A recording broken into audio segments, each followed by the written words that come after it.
नमस्कार आप सभी को। आज के दिन की शुरुआत हुई 4 बजे और जो मेरा रूटीन बीच में पूरा गड़बड़ा गया था इधर उधर जाने की वजह से, मैं फिर से उसको दोहराने की कोशिश कर रही हूँ। तो आज शाम को आकर फिर से मैंने पढ़ी श्रीमद् भागवत गीता। श्रीमद् भागवत गीता में मैंने पढ़ा चौथे अध्याय का 10वां श्लोक। 10वें श्लोक में भगवान कहते हैं कि राग, भय, क्रोध से बिल्कुल रहित होकर, मुझ में तल्लीन होकर मेरे आश्रित और ज्ञान रूपी तप से पवित्र हुए बहुत से भक्त मेरे स्वरूप को प्राप्त हो चुके हैं। तो चलिए अब इसको समझने की कोशिश कर लेते हैं। देखो भगवान यहाँ पर पहले ही क्या कह रहे हैं, लोभ, मोह, काम, राग रहित होकर, है ना। अब ये सारी चीज़ें हम में आती कैसे हैं?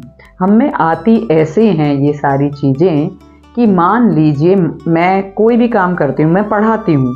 अब मैं जब बहुत अच्छा पढ़ाती हूँ ना, तो मुझे ऐसा लगता है कि कोई मुझे रिकॉग्नाइज़ करे कि हाँ भाई, मतलब मैं अच्छा पढ़ाती हूँ या फिर मैं कुछ चेंज ला पा रही हूँ। तो जब मैंने ये जो अपना कर्तव्य न सोचकर मैंने इससे एक संबंध जोड़ लिया कि मुझे रिकॉग्निशन चाहिए, मुझे मान, बड़ाई, प्रशंसा चाहिए इसके लिए, क्योंकि मैं बहुत अच्छा काम कर रही हूँ। तो अब क्या होगा, अगर मुझे वो मान, बड़ाई, प्रशंसा मिलेगी तो मुझे अच्छा लगेगा, नहीं मिलेगी तो मुझे दुख होगा, है ना। तो अब क्या हो गया, मेरा राग हो गया है उधर। अब मान, बड़ाई, प्रशंसा मिल जाती है तो सुखी, नहीं मिलती तो फिर मुझे दुख होगा। मेरे अंदर इच्छा जगेगी कि भाई ये तो मुझे मिलना ही चाहिए था, मैं तो इतनी मेहनत कर रही हूँ, है ना। फिर अगर वो जो इच्छा है उसको पूरा नहीं हो पा रहा और कोई ऐसा आदमी है उसके बीच में जो मुझसे ज़्यादा पावरफुल है, तो उस केस में मुझे जलन होगी और भय होगा, डर लगेगा, क्योंकि मैं डायरेक्टली तो कुछ कर नहीं सकती। वो इंसान ज़्यादा पावरफुल है तो मुझे क्या रहेगा, भय रहेगा, ईर्ष्या होगी, है ना। और अगर वो पूरी हो जाती है कामना तो हो सकता है लोभ बढ़ता जाए, फिर मुझे चाहिए कि मुझे और बड़ा रिकॉग्निशन मिले, और ज़्यादा चीज़ें मिले, और माइंड जो है वो कभी, या फिर जो मन है वो सेटिस्फाई ना हो पाए फिर भी। तो यानी ये सारी की सारी चीज़ों की स्टार्टिंग कहाँ पर है, जब मैंने अपना कर्तव्य छोड़कर अपना जो रिलेशन है वो फल के साथ एसोसिएट कर दिया। यानी जब मैंने ये संबंध नाशवान चीज़ों के साथ जोड़ दिया कि यार काश मुझे एक अच्छी सी घड़ी मिल जाए, और अब मिलेगी घड़ी तो सही है, नहीं मिलेगी तो दुख होगा। अगर वो घड़ी मुझे किसी पावरफुल इंसान की वजह से नहीं मिल पा रही है घर में, तो मुझे भय होगा, ईर्ष्या होगी, जलन होगा, क्रोध आएगा अगर मेरी इच्छा पूर्ति नहीं हो रही। तो कहीं ना कहीं ये सारे के सारे जो दोष मेरे अंदर आएंगे वो किससे आने वाले हैं? वो आने वाले हैं जब मैं अपना संबंध नाशवान चीज़ों से जोड़ दूंगी। कि यहाँ पर एक एग्जाम्पल दिया है, जब हम छोटे थे तो खिलौनों से अटैचमेंट रहता, छोटी छोटी चीज़ों से, लट्टू से, और जो वो होते हैं कंचे होते हैं उनसे, ताश जो होते थे, जो माचिस के वो फाड़ फाड़ के ताश बना लेते थे, उनसे अटैचमेंट होता था। तो ये सारी चीज़ें बहुत अटैचमेंट इनसे रहता था, ऐसा लगता था कि यही संपत्ति है। लेकिन जब बड़े हो गए तो वो ऐसे लगने लगा कि क्या कंकड़ पत्थर हैं ये, क्या कागज़ के टुकड़े हम लिए घूम रहे हैं। फिर पैसों से आकर्षण हो गया हमारा, लगा कि भाई पैसा बहुत कुछ है, पैसों से ही इज्जत है, सब कुछ पैसों से है। फिर हमने पैसे का आश्रय ले लिया। धीरे धीरे इसी तरीके से हमारी जो, देखो क्या होता जाता है, पहले वो कंकड़ पत्थर खिलौने अच्छे लगते थे, उनसे आकर्षण खत्म हुआ, पैसों से आकर्षण हो गया। अब जिस इंसान का जो आकर्षण है वो भगवान में हो जाएगा ना, भगवान के कर्म, भगवान का जो गुणगान है उसमें जब आकर्षण हमारा हो जाएगा, तो ये पैसा वैसा भी, एक घर बार जिसे हम इतना ज़्यादा संजोते हैं, संग्रह करते हैं, ये भी हमें वैसा ही लगेगा जैसे आज हमें वो खिलौने, कंचे, वो ताश के पत्ते लगते हैं। पर अभी दिक्कत यही है कि हमारा भगवान में इस तरह की तल्लीनता हुई नहीं है, भगवान में ऐसा आकर्षण हुआ ही नहीं है।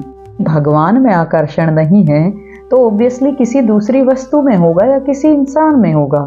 ऐसा होता ही है हमारे साथ। हमारे अपने परिवार के जनों में हमारा बहुत आकर्षण रहता है, ऐसा लगता है कि ये नहीं होंगे तो कैसे ही जीऊँगी, कैसे ही रहूँगी।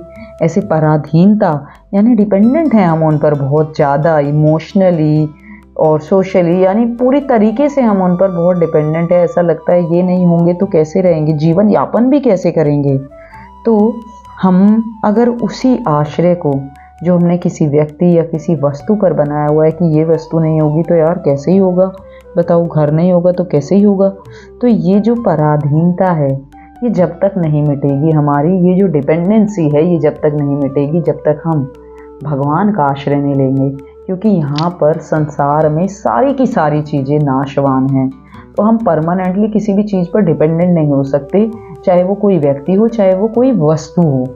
और परमानेंटली अगर डिपेंडेंट होना है तो वो भगवान ही है जो परमानेंटली हमारा साथ दे सकते हैं।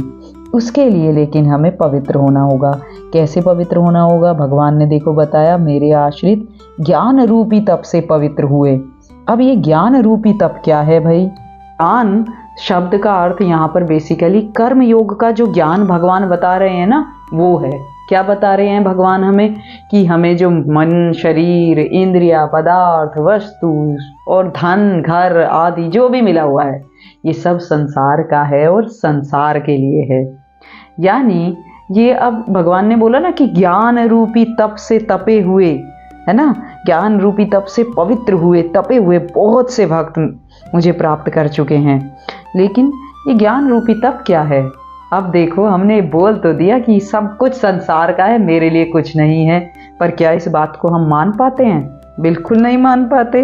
अभी मैं आपके सामने पढ़ रही हूँ, अभी कुछ हो जाए घर में नुकसान तो मुझे गुस्सा आएगा या मुझे दुख होगा, तो मान ही तो नहीं इसको पा रहे हैं। इसीलिए इसे ज्ञान रूपी तप कहा है कि हर रोज, हर पल, हर क्षण मुझे यही सोचना है कि ये जो चीज़ें हैं, जो भी मुझे मिला है ये सदुपयोग के लिए मिला है, ना कि अपना अधिकार जताने के लिए। इस पर मेरा अधिकार नहीं है। मेरे जन्म से पहले भी ये मेरे साथ नहीं था, मेरे मरने के बाद भी ये चीज़ें मेरे साथ नहीं रहेंगी। यही ज्ञान रूपी तप है कि नाशवान जो चीज़ें हैं उनको अपने लिए ना मानना। और ये तप कैसे होगा? जब हम हर क्षण ये याद रखेंगे, अपने आप को ये याद दिलाते रहेंगे, कोशिश करते रहेंगे अपने आप को ये याद दिलाने की, अपने आप को ये बताने की कि ये सब चीज़ें मेरे लिए नहीं हैं, ये मुझे मिली हैं, इसका बहुत अच्छा यूज़ करने के लिए, संसार की भलाई के लिए, दूसरों के हित के लिए। अंत में यहाँ पर बस यही इतना ही दिया हुआ है कि हम सब भगवान को प्राप्त करने के लिए स्वतंत्र हैं। लेकिन जब तक हम आश्रय संसार की चीज़ों का लेते रहेंगे तो उन पर डिपेंडेंट रहेंगे। इससे अच्छा है भगवान पर डिपेंडेंट हम हो जाएं, उनको हम प्राप्त कर लें। और उनको प्राप्त करने के लिए जो तरीका भगवान बताते हैं वो बताते हैं कर्मयोग का तरीका। ये जो संसार की चीज़ें हैं इनको संसार के हित में समर्पित करना, उनका सदुपयोग करना, पर उन पर अपना अधिकार ना मानना। तो हम कोशिश करते रहेंगे कि हम इसको अपने जीवन में उतार सकें। आज के लिए बस इतना ही। धन्यवाद।